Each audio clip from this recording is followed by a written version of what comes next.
Alright everyone, and now we turn to the world's fiscal heads, sort of the bankers and speculators and stuff. They're the people that basically siphon away 99% of all human productivity. They were exceptionally worried during the election that Donald Trump was nuts. They said, oh, it might crash the world economy, this trade war stuff he's talking about.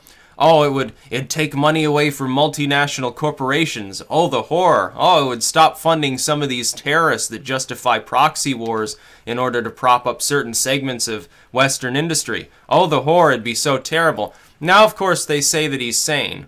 They probably say that he's sane because they realize, oh shit, he actually won. They were hoping to stop him. They knew that eventually they'd have to normalize relations with him, otherwise they'd be totally screwed. I don't even think that it's because they really have faith in the fact that he won't do trade war stuff. Now, here's the thing. Trump imposing like a tariff on China would be just fair because some of our materials are put under a tariff when they go into China or when they go into Mexico. We do have this lopsided trade. But Trump all along, for literally months, what did he actually say? And the media paid him no heed. People who didn't like him already thought he was Hitler paid him no heed. What did he actually say he intended to do? To rebalance trade to make it fair. Which fits right in with free trade.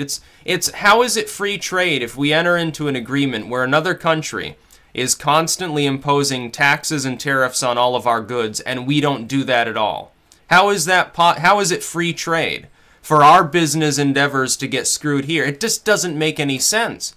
It's not even free trade. No, free trade is they impose no tariff, we impose no tariff, the flow of goods is uninterrupted, largely unregulated, everything is efficient, and it works fine. That's free trade. It has nothing to do with, oh yeah, they can slap a 30-40% penalty on this US-made part. They can slap a 15% tax as well on this class of automobiles. They can slap a 5% fee on this service or whatever that we're supplying them. That's not free trade. It never was free trade. That's TPP bullshit.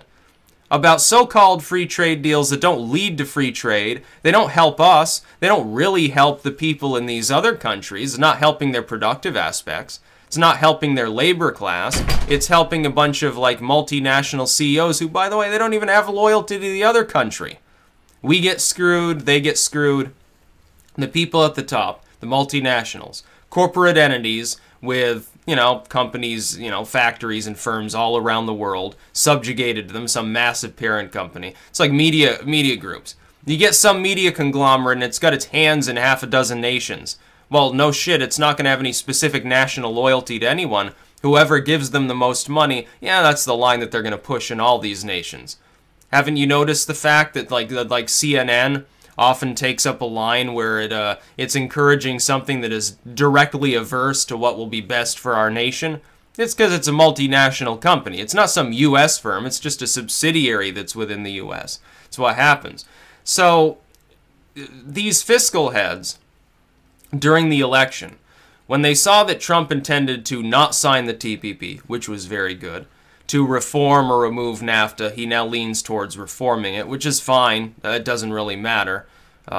They lost their minds when they thought of this because they didn't want him to win. They don't want to have to deal with having a little bit lower a profit margin or something like that. They only think in terms of money and power and maybe sex, like, in Thailand or something. It's where their middle management consultants go for their yearly vacation to go sit with the lady boys or something like that, go abuse kids or whatever.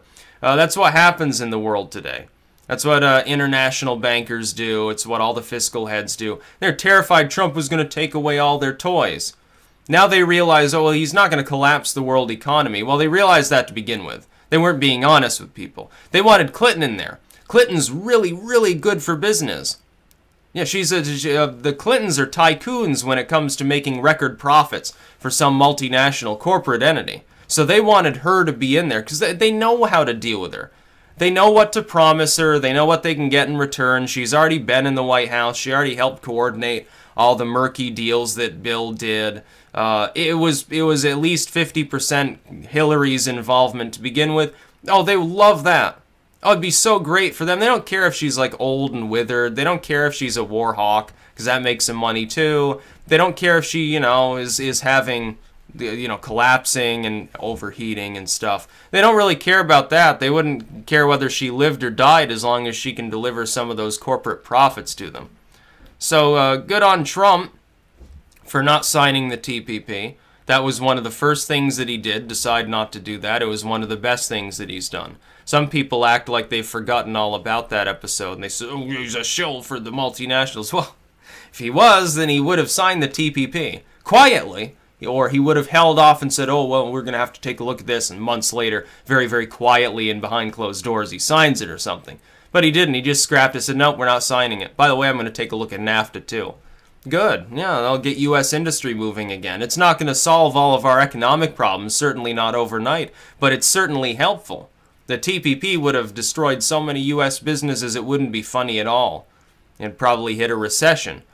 Obama spent the last year of his presidency constantly whining about this issue, to the exclusion of all others on some days. Get on Facebook. Oh yeah, we need to sign the TPP. It's such a good idea. And every single time, even his own fans tell him this is nuts. No, we don't support it. It's a bad idea. Hillary Clinton, she used to support it really heavily too. Then during the campaign, she said, no, we need to take another look at it, which means basically, oh, I'll take one period out, I'll fix one grammatical error, and then I'll sign it. Oh, it'll be totally different when I sign it. It'll be the Clinton trade plan instead of the Obama trade plan. What's different about it? Oh, it says Clinton instead of Obama. But trust me, it's 10 times better. That's Hillary Clinton's mode of operation there. Trump didn't sign it. Good. Yeah, these fiscal heads, maybe they realize that there's something to be gained from the U.S. having a functional economy. You know, because it's a juggernaut and they can still make a lot of money here. Coupled with, like, his tax plan, yeah, corporations would do just fine, including the multinationals. They simply would start building things in this country, so people within this country would be employed for a change. Sounds pretty good. They still get to screw people, they still get to underpay workers, but they're going to be paid a hell of a lot more anyway. Okay. Cut down on some third world exploitation where they pay 5 cents a day to some person in Laos or Cambodia to assemble widgets or something like that. It'd be good for the world. That's about all. Peace out.